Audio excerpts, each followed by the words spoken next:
un homme qui était toxicomane à un niveau, et puis qui avait tout fait, absolument tout fait pour être toxicomane.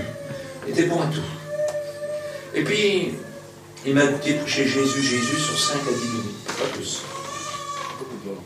Cet homme-là était malade aussi d'une maladie terrible. Parce qu'à cause des piqûres, qu'on se passe l'un à l'autre, il avait attrapé ce qu'on appelle le sida du foie. Alors vous savez que le foie, c'est l'organe purificateur de votre sang. Et puis ça se généralise, ça va tout partout dans vos glandes. Son pauvre gars était mal barré. Ses parents, il n'en avait plus, ils étaient là, mais voilà, il leur avait fait tellement du mal. Il avait une femme et des gosses, mais ça fait longtemps qu'il n'est plus avec eux.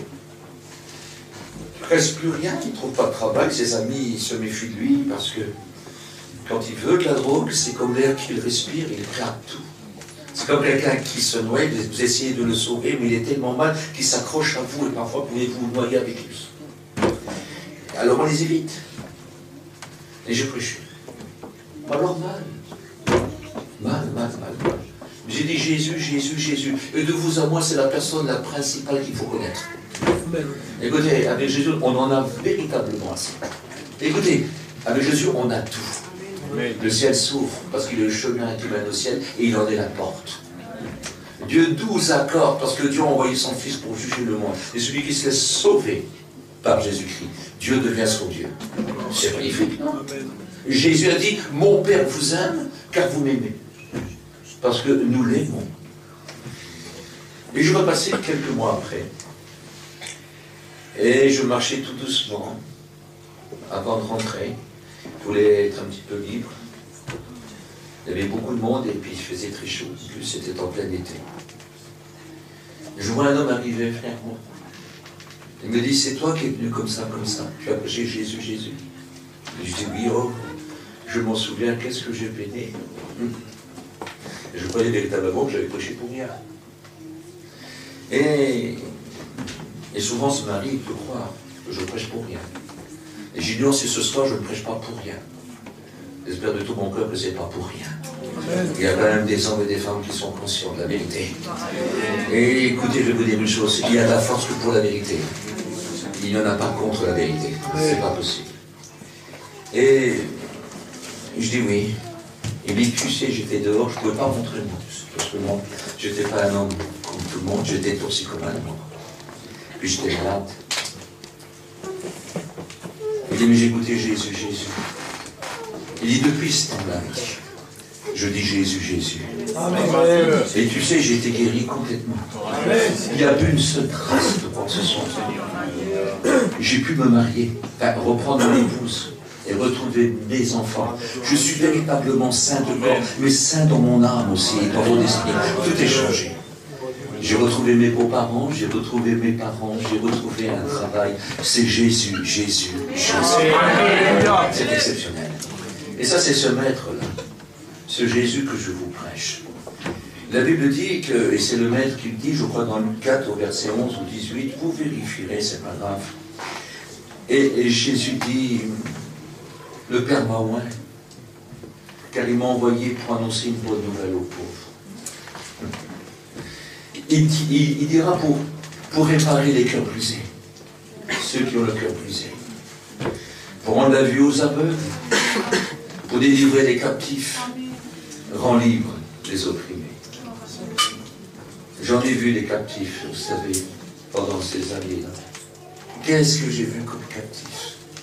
Des gens qui sont captifs par leur passion, par leur misère, par leur souffrance. Écoutez, des gens qu'on est obligés de se protéger d'eux. Mais qu'est-ce qu'ils sont malheureux. Oh, j'arrive à comprendre, vous savez, les gens qui attachaient ce démoniaque qui se trouvait sur le territoire de Gadara. Je comprends. Mais quelle souffrance pour ces gens-là. Quelle souffrance pour les captifs, pour les passionnés. Ils voudraient bien arrêter, mais ils ne peuvent plus. Ils voudraient bien changer de vie, mais ils n'ont pas la force. Ils sont captifs. Et là, ce n'est pas des prisons avec des barreaux comme ça. C'est des prisons dont les barreaux montent jusqu'au ciel. Ils ont une épaisseur, écoutez, incroyable. Il n'y a aucune force au monde qui peut ouvrir. Il faut le Créateur du monde pour cacher ces cachots-là. Personne, personne, personne, personne. Et pourquoi j'insiste sur ça? Je ne sais pas, ça se peut que tu es dans un cachot. Un cachot que ton péché a placé. Où Satan tient les clés. Oui, mais Jésus le Sauveur a dit, je briserai les verrous de fer et les chaînes. Tu en as ce pouvoir-là. J'ai connu des opprimés, mes amis. J'ai vu qu'il y a une petite femme pas plus grande que ça, 34 de pied. Mais qu'est-ce que le mari était opprimé? Il en devenait fou avec l'envie de se suicider. Certains se sont même suicidés. C'est une chose terrible quand on est opprimé. Samson fut opprimé par Delilah. Elle tourmentait son âme nuit et jour. Pas rien, ça. C'est pas une question de force pour opprimer. Mais quand c'est Satan qui se sert de quelqu'un pour vous opprimer, vous vous en sortez pas. Parce que même si elle fait 34 de pied, elle est très très forte parce qu'elle a la force de Satan. C'est dur de dire ça, hein, mais c'est une vérité. Et j'ai vu aussi des hommes. Écoutez, avec le respect que je vous dois, hein, n'importe quel homme n'aurait même pas voulu foutre une claque. Parce qu'il ne valait rien. Mais qu'est-ce qu'ils ont opprimé leurs femmes et leurs enfants? Quelle cruauté! Mais qui va délivrer les gens qu'ils oppriment? Et qui va les délivrer à eux? Parce qu'après tout, ce sont des gens opprimés aussi, parce que le méchant est malheureux. Il n'est jamais content. C'est un opprimé aussi.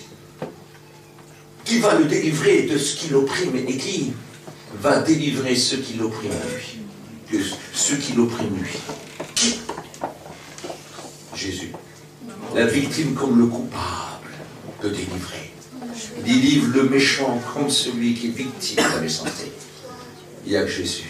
Vous savez ce qu'il me dit? Quand Dieu apprécie les voies d'un homme, il dispose même favorablement son ennemi à son égard. Dieu peut faire l'impossible. Je ne sais pas quelle est ta vie, je ne sais pas comment c'est chez toi, je ne connais pas les relations que tu as, je ne sais pas si tu as une bonne entente avec tout le monde, je ne sais pas ce qui se passe là au travail, je ne sais pas comment est ton travail, je ne sais pas quels sont tes projets, je n'en sais rien du tout. Mais regarde dans toutes ces choses-là s'il n'y a pas la marque de la captivité et de l'opprimation. Regarde.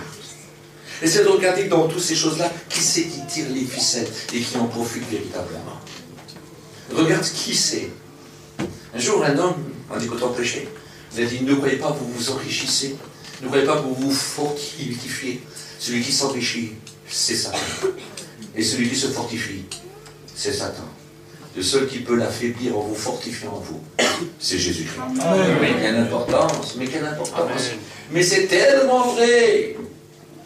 Il a dit qu'il est venu annoncer une année de grâce. Qu'est-ce que c'est beau? Vous savez, si un jour avec lui est éternel, imaginez l'année qu'il propose. Une année de grâce. Oh mes amis, des fois ça me fait penser, et on ne sait pas, écoutez, il est possible que le Seigneur a dit ça la dernière année où il a vécu sur la terre. Une année de grâce. Je la prêche, c'était lui. Il dit, je suis venu l'annoncer. Maintenant, nous l'annonçons pour lui. Deux fois. Et lui a annoncé l'année de grâce. Et puis, je ne veux surtout pas te faire peur, mais sais-tu si tu vivras encore? T'as beau être jeune comme tu veux, vous verrez que dans les enterrements, il y a plus de jeunes que de vieux. C'est vrai. Je suis bien placé pour vous le dire. C'est vrai. Quand on est ancien dans une région, vous avez toujours fait des jours tristes, fait des jours difficiles. Mais on est des pasteurs, on doit le faire. On doit le faire. Et voyez-vous, l'année de grâce, c'est pas trop tard. Non. L'année de grâce, tu peux trouver le maître en 2018. Non. Tu peux délivrer de tes crachots et de ce qui t'opprime. Non? Elle est importante pour toi cette année. Parce que tu ignores si ce n'est pas la dernière. Non. Je ne menace pas. Je ne prophétise pas non plus. Je prêche la vérité. Parce que sais-tu ce qu'un jour peut t'enfanter? Sais-tu si demain tu pourras réussir les projets que tu as? Est-ce que tu auras le temps? Est-ce que tu ne peux pas basculer? Est-ce que tu ne peux pas changer? Combien j'entends des gens dire qu'est-ce qu'on était bien, qu'est-ce qu'on était heureux? Et d'un coup, tout est bouleversé. Le Christ, si tu l'accepterais, peut changer les circonstances, il y a encore. Écoutez, on ne sait pas tout, mais n'oubliez pas qu'il est écrit que l'ange éternel campe auprès de ceux qui le craignent. C'est important quand même. Écoutez, ce n'est pas des paroles en l'air, c'est marqué dans la Bible. Nous ne pourrons pas dire que ce n'est pas vrai, c'est la vérité. C'est la vérité. L'année de grâce, écoute, elle commence bien pour toi, non? L'évangile t'est prêché, dans ta ville, il y a une assemblée. Il y a des serviteurs. Il y a la Bible, la parole de Dieu. La vérité est prêchée dans ta ville, Jésus y est. Parce qu'il est dans tous les temps. Et il est partout. Et puis il veut te bénir, il veut bénir cette église, pas seulement toi, mais tous. Même ceux qui ne t'aiment pas, même ceux qui oppriment, même ceux que tu as du mal à aimer. Dieu les aime et veut les sauver aussi. Qu'est-ce qu'il est bon, hein? Alors imagine-toi, s'il est prêt à sauver ceux qui te font du mal, imagine-toi qu'il veut te sauver à toi aussi, alors, hein? Non? C'est une importance. Il est venu pour donner le recouvrement de la vue. Je pense à un petit enfant qui vient d'être, il est pur, il est innocent. Et lui dit qu'il faut lui ressembler pour aller au ciel. Il est pur, il est innocent. Mais en vieillissant, en grandissant, voici que cette pureté, cette innocence se perd. Et la vue pure est écrit que, aussi bête que ça vous paraît, mais la Bible dit que ces petits innocents-là, ces petits-enfants, voient des choses. Il dit qu'ils contemplent les anges. On a du mal à comprendre ça. On dit parfois que les enfants rient aux anges, mais c'est une réalité. Ils voient des choses invisibles parfois à cause de leur innocence et de leur pureté. Ils n'ont pas besoin de se repentir, ils n'ont pas besoin de confesser leur faute, ils n'ont pas besoin de se convertir. Leur innocence fait qu'ils sont sauvés. C'est magnifique ça, non? C'est magnifique. Oui, mais en grandissant, ils n'ont plus la même vue. Ils changent. Et Jésus est venu pour ceux qui ont perdu la vue. Et tu fais sûrement partie de ces gens-là. Oui, le petit enfant qui est sur les bras de la maman, là-bas. Regardez comment c'est pur. Qu'est-ce que c'est pur? J'ai dit, si un pasteur, il aurait cette pureté-là, mon Seigneur, il marcherait sur l'eau aussi. Qu'est-ce que c'est pur? Vous lui faites du mal, mais ce qu'on a pris, il a tout oublié. Qu'est-ce que c'est beau? Quelle gentillesse. Et quel amour. Même si ses parents sont méchants, il aime ses parents. Et quand un étranger veut le prendre, il ne veut pas. C'est ses enfants, c'est ses parents. Parce que c'est gentil. Il est capable d'aimer ceux qu'il n'aime pas. Le moment abandonne son enfant près d'une poubelle. Il est retrouvé 2 ans après. Enfin, il est retrouvé 2 ans après, sa maman vient réclamer en demandant pardon, et puis elle s'est rattrapée, et on lui rend son enfant. Et l'enfant l'aime. C'est beau. Qu'est-ce que c'est beau? Qu'est-ce que c'est beau? C'est pas nous, ça, hein? On va dire, maman, j'ai envie de te mordre, hein? Non. Mais lui, il aime. Il a tout oublié. Il a pleuré, il a eu faim, il a eu froid, il a été maltraité, mais il oublie tout. Parce qu'il a pour lui une mère qui se reprend, une mère qui le prend dans les bras et qui l'embrasse et qui lui dit, mon fils, je t'aime. Et elle a changé, véritablement changé. Et lui, lui n'a pas changé. Il est toujours celui qui a besoin de sa mère. Et il est content qu'elle soit là. C'est beau quand même ça, non? Quelle importance. Mais voici qui grandit. Mais c'est plus un enfant. Il est plus sur l'innocence. Il est sous le péché. Et sur des pensées mauvaises. Et puis ses voix et ses pensées n'ont rien à voir avec celles de Dieu. C'est tout le contraire. Oui, mais le contraire, c'est vivre sous les ténèbres, c'est vivre dans le mal. c'est vivre. Mais Jésus est venu pour rendre la vue, l'innocence. Qu'est-ce que c'est beau.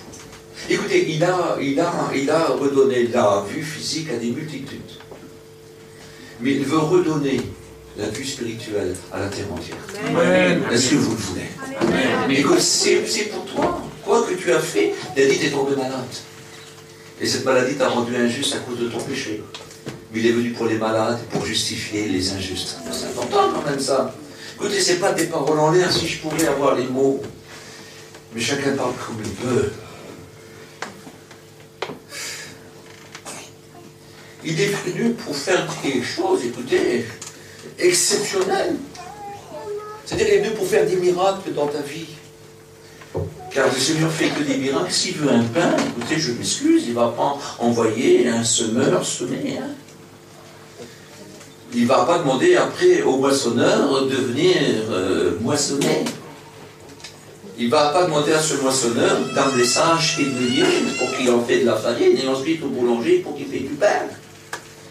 Il dit que le pain paré, voici que le pain paré est le meilleur des pains encore. Hein. C'est ce qu'il peut faire, Dieu. Il peut faire aussi que ce pain-là, pendant 1000 ans, il reste frais. Dieu peut nous garder éternellement, mais est-ce que vous le croyez? Ça, c'est une assurance. Dieu fait que des miracles. Ce que personne ne peut faire. Tu peux être riche comme tu veux.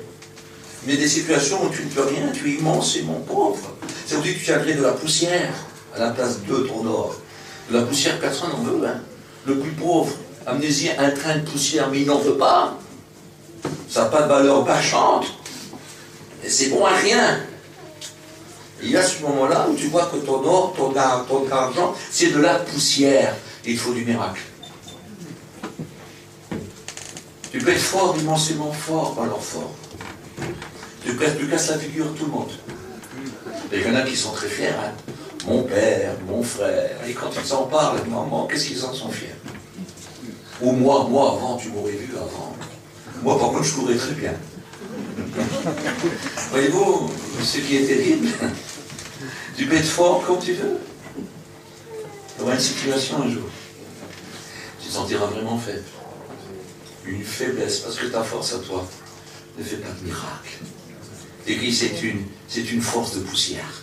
Un petit vent. Et puis elle s'en va. Tu peux être bien entouré. Seigneur, tu peux être bien entouré. Il y avait des grands artistes qui sont parus, on va pas citer ces noms-là, ça ne nous intéresse pas. Mais ils étaient bien entourés et tout le monde les recherchait. Ils n'étaient jamais seuls. Et vous avez vu? Ils sont tous morts tout seuls. Ils étaient trop faibles. Ils étaient bien entourés, mais alors il y a toujours un moment où on est tout seul. Et trop seul. Car même entouré, c'est comme s'il n'y a personne. C'est ça. Trop pauvre. Trop faible, trop seul. Mais il y a quelqu'un qui peut t'enrichir, te fortifier. Et il a fait une promesse, je serai avec toi tous les jours jusqu'à la fin du monde, jusqu'à la consommation des temps. C'est Jésus-Christ. Écoutez, c'est un don. Tu n'es pas obligé de connaître toute la Bible. Et même si un jour elle est enlevée et tu n'en auras plus, tu auras Jésus. Amen. Et Jésus, c'est la parole de Dieu. Amen. Et si tu as Jésus, tu as la Bible tout entière. Amen. Parce que, écoute, même l'Ancien Testament, il n'est que le reflet de sa gloire. Amen. Quelle importance, quelle importance. Ce soir, je voudrais te faire comprendre ce qu'il te connaît. Il connaît ta misère, parce qu'il n'y a pas de méchants heureux. Il n'y a pas de pécheurs heureux. Parce que Satan ne récompense pas ses serviteurs. Il est venu pour détruire. Il viendra toujours un jour où, quand il te saura bien, il pourra bien profiter de toi, afin que tu puisses faire du mal aux autres. Vous savez, le mal, il est multiple. Hein. Le mal a beaucoup de noms. Hein. Va servir, tu sais pas, du mensonge, de la ruse, de l'orgueil, de ta beauté, parce qu'il y a des beautés du diable, hein, et qui détruisent. Hein. Alors, des tas de choses, se servira de beaucoup de choses. Je veux dire aux jeunes gens qui sont chrétiens, excusez-moi de paraître cru, mais la Bible, c'est la Bible. Ne faites pas des tableaux de chasse, c'est pas tout. Aux jolies filles, ne faites pas des tableaux de chasse. C'est pas beau. Ça, c'est la beauté du diable. Une jeune fille qui était belle. Écoutez, elle avait été Miss Bretagne. Elle devait être belle. Ses parents étaient financièrement riches, ce qu'on appelle riches. Et là, elle a tombé sur Casanova. Et puis il a promis de l'épouser, qu'il l'aimait à la folie. Et malgré qu'elle était belle et riche, elle l'aimait, elle y a ouvert tout son cœur. Et un jour, il ne l'a pas pris. Elle est rentrée chez elle, elle a embrassé son père et sa mère en disant « Papa, maman, je vous aime. » Mais comment dit « Maman, parce qu'elle est gentille. » Elle est montée en haut dans sa chambre, ils ont entendu un coup de fusil, ils ont couru. Elle avait pris le fusil de son père, elle s'était tuée. Une autre fille, je vous dis ça, des jeunes. Une autre fille qui était aussi très belle. Et puis ses parents pouvaient tout lui offrir et l'amener même dans le monde entier. Parce qu'il y a des gens riches. Et elle a tombé aussi sur un bizarre. Et puis, étant avec lui, il l'a abandonné en disant non, je ne le prends pas. Et puis, c'est bon s'il a fait mal. Elle ne buvait pas, elle ne fumait pas, elle n'a jamais bu. Et jamais fumé, mais elle est devenue folle. Son cerveau s'est vidé. Elle a fait une dépression d'un peu, ce qui n'a jamais cessé. Elle rentrait dans l'asile et elle sortait. 20 ans après, elle avait 40 ans. Et à 40 ans, elle est morte comme une épave par la souffrance. C'est horrible. Je connaissais un homme, il s'appelait Django. Il était comme ça. Il boxait sur les baraques de lutte. C'était un homme. Il n'avait peur de personne. Il a tombé sur une fille. Il s'est moqué de lui. Et il l'aimait. Et il s'est suicidé. Il était beau. Il était fort. Beaucoup de filles l'auraient voulu pour l'épouser. Mais il a aimé une fille. Il s'est moqué de lui. Et il s'est tué. Il y a des beautés qui ne valent rien du tout. Joseph était beau. Mais c'était pour devenir un prophète et sauver ses frères. C'est différent. C'est différent. Esther était belle de corps et de figure, mais elle a sauvé son peuple. Ah, ça, c'est les beautés de Dieu. Quelle importance. Faisons attention. Ne prenons pas soin de la chair pour satisfaire les convoitises. C'est un très grand péché. Nous sommes pour le Maître Jésus. Et la beauté de Dieu est quelque chose d'exceptionnel. La beauté de Dieu est quelque chose de beau. Pourquoi je dis ça encore? Je ne vous demande pas pardon. Ne soyez pas fiers et ne faites de mal à personne. Je suis obligé de dire, je me suis rendu compte que ce n'est pas la volonté de Dieu. Là, je m'excuse. Il faut d'abord savoir si c'est la volonté de Dieu avant de demander la demoiselle. Non? Et avant de regarder sur un monsieur, il faut d'abord demander si Dieu le veut. Si on est des chrétiens, hein? Très important. Est-ce que vous êtes d'accord avec ça? Amen. Vous n'êtes pas en colère. Vous les parents, parce qu'il est beau, qu'il a une belle auto, qu'il a plein d'argent, c'est un beau parti. Que votre fille doit l'épouser, hein? Regardez d'abord sur qui il tombe, sur quel tombe. Pourquoi je dis ça? Je n'en sais rien. Mais dis qu'à la fin, les gens marieront leurs enfants. Faites attention. Soyez prudents. Soyez prudents. Donc il y a des gens malheureux, et je vais vous lire un passage à cause qu'il y a des gens qui sont très malheureux. Écoutez ce qui est écrit là. Le psaume 59 et verset 9 ou verset 6. Enfin, vous verrez bien, hein, parce que moi j'écris comme un chat. Tu comptes les pas de ma vie errante, recueille mes larmes dans ton outre. Ne sont-elles pas tous inscrites dans ton livre? Je recommence. Tu comptes les pas de ma vie errante, recueille mes larmes dans ton outre.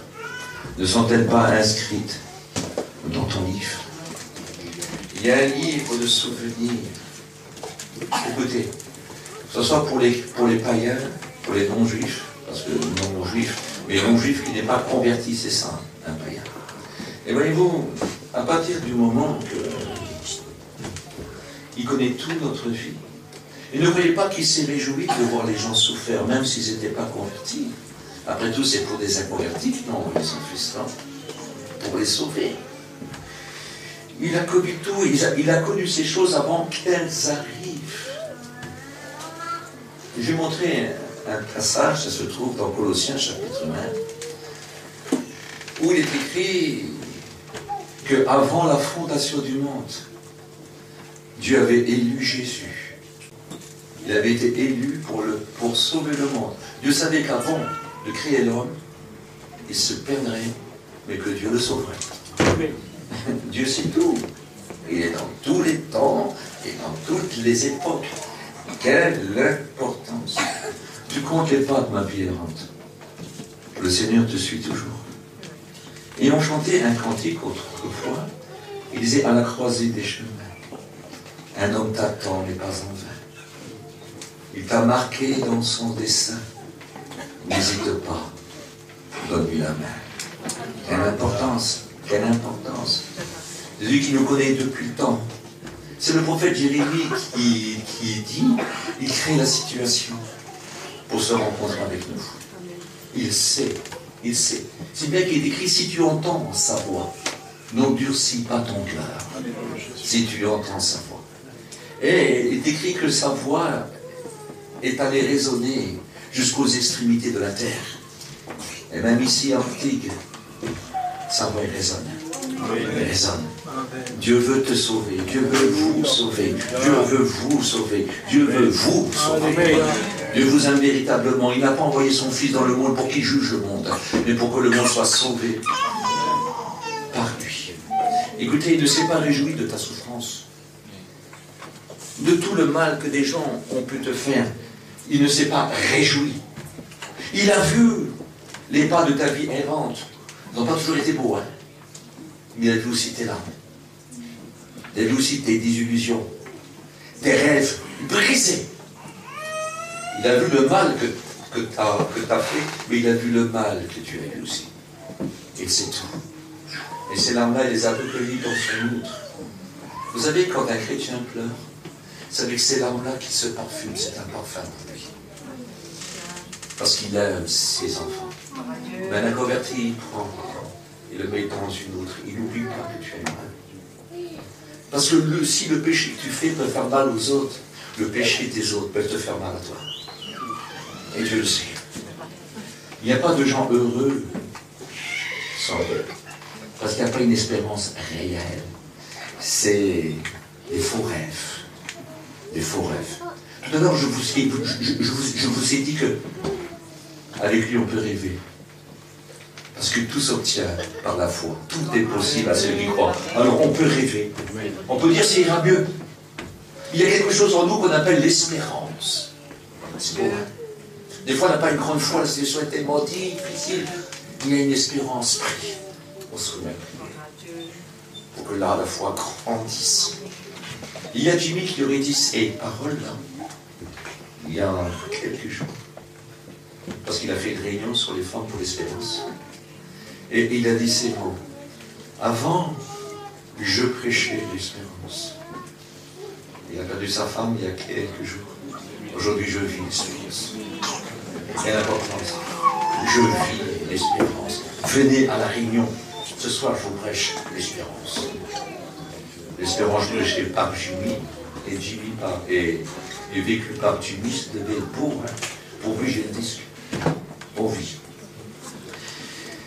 C'est beau parce que c'est vrai. C'est beau parce que c'est vrai. Ça serait pas beau, ça serait Dieu. Le Seigneur, il nous charrie pas, hein. On n'a rien à lui donner. On n'a rien à lui offrir que notre misère, nos larmes et nos péchés. Le Christ est au milieu de nous, je te promets, Jésus est là, puis il a un désir, c'est de te sauver. Il m'a sauvé à moi où j'étais loin d'être le pire, moi, mais j'avais besoin d'être sauvé. Et j'étais pas le pire, mais si j'aurais pu être pire, si j'aurais eu le courage et l'intelligence et le vice, je l'aurais fait. Donc je suis un coupable qui n'était pas capable de faire ce qu'il voulait faire. Mais le Maître Jésus est venu à mon aide. Je l'ai rencontré, j'étais jeune, très jeune. Écoutez, c'était le plus beau jour, écoutez, quelque chose, c'était comme un rêve. Quand le Seigneur m'a rencontré, c'était comme un rêve qui ne finit pas. Toujours un rêve. Je me lève, C'est marqué dans la Bible. Je me lève et je suis encore à toi. Qu'est-ce que c'est? Je voudrais tant que demain matin tu te lèves et tu dis Seigneur, je suis à toi. Ben, que ce soir tu t'es tourné vers lui. J'aimerais tant que chacun de vous se lève demain matin et dire Seigneur, je suis encore à toi. Mais quel bonheur de savoir que Dieu est pour nous. Alors qui sera contre nous? Romains chapitre 8, qu'est-il écrit? Rien ne peut nous séparer de l'amour de Dieu manifesté en Jésus-Christ. Rien, rien, rien. Il n'y a rien. Ni la hauteur, la largeur, la profondeur qui représente l'infini, l'éternité. Rien ne peut nous séparer de l'amour de Dieu manifesté en Jésus-Christ si nous avons Jésus-Christ dans notre vie. Mais rien, rien, rien, rien. Une créature, persécution, privation, la faim. Mais rien ne peut nous séparer de l'amour de Dieu manifesté en Jésus-Christ. Rien. Serait-ce la vie? Il se passe des choses dans la vie. On se déçoit même soi-même. Mais rien ne peut nous séparer de l'amour de Dieu manifesté en Jésus-Christ si on aime ce Maître et l'amour qu'il donne. Si on veut vivre de cet amour-là, on en profite. Ce n'est pas un amour où on tourne le dos, qu'on rejette ou qu'on méprise. Un amour que nous aimons Jésus. Et si nous aimons Jésus, nous sommes aimés de son Père. Nous pourrons profiter pleinement de ce grand Dieu puissant. Il ne dit ni la mort. La mort, la grande épouvante. La mort qui fait trembler les rois. Qui fait trembler les beaux, les forts, les artistes, les grands de ce monde. La mort, la mort, la mort. Il y en a qui ne comprennent pas la mort. Oh, ne nous parlez pas de ça, hein. La grande épouvante, plutôt. La mort, c'est rien. Écoutez, c'est pas prétentieux, ce que Paul a dit. La mort m'est un gain, car Christ est ma vie. C'est pas de la prétention. C'est une réalité. La mort, c'est un gain. Écoutez, c'est le plus beau jour, c'est la fin de tous les problèmes. C'est la porte du ciel qui s'ouvre et on rentre. C'est différent. Notre âme et notre esprit auprès de Dieu, dans un délice et un repos. Il dit ne vous affligez pas pour ceux qui tombent, car leurs œuvres les suivent. Seigneur, c'est un jour merveilleux. On prend courage quand ceux que nous aimons sont partis vers le Seigneur. Non. Rien ne peut nous séparer de l'amour de Dieu manifesté en Jésus-Christ, même la mort. Il est écrit que l'amour est quelque chose d'immensément fort. Et que la mort aussi est immensément fort. Mais il y a quelque chose qui est incroyable. Notre amour à nous, pour Dieu, est aussi fort que la mort. Il y a des multitudes d'hommes qui sont morts pour le Maître, morts par amour. Ils n'ont pas pu éviter la mort, ils ont été tués. Ils n'ont aucune importance. Leur amour n'a pas fléchi devant la mort. Leur amour est aussi fort que la mort. Mais par contre, l'amour de Jésus est plus fort que la mort, parce qu'il nous ressuscite. Quelle beauté! Quelle gloire! Quelle beauté! Je ne sais pas comment vous dire, écoutez, humblement, je n'ai pas les mots. Et je peux vous dire humblement, je suis très fatigué. Mais une assurance qui est sûre. Le Seigneur vous aime. Amen. Et si ce soir, vous pourrez prendre en considération ce que je vous ai dit de la part de Dieu. Parce que tout ce que je vous ai dit, c'est tiré de la Bible. Hein. Écoutez, je ne l'ai pas inventé. Elle a 3500 ans, les premiers versets. Et elle a achevé depuis 2000 ans. Il n'y a plus rien à rajouter. Le salut parfait pour l'humanité est proposé. Il est accompli. On l'appelle le grand salut de Dieu. Grand comme Dieu, parce que Dieu en est le garant.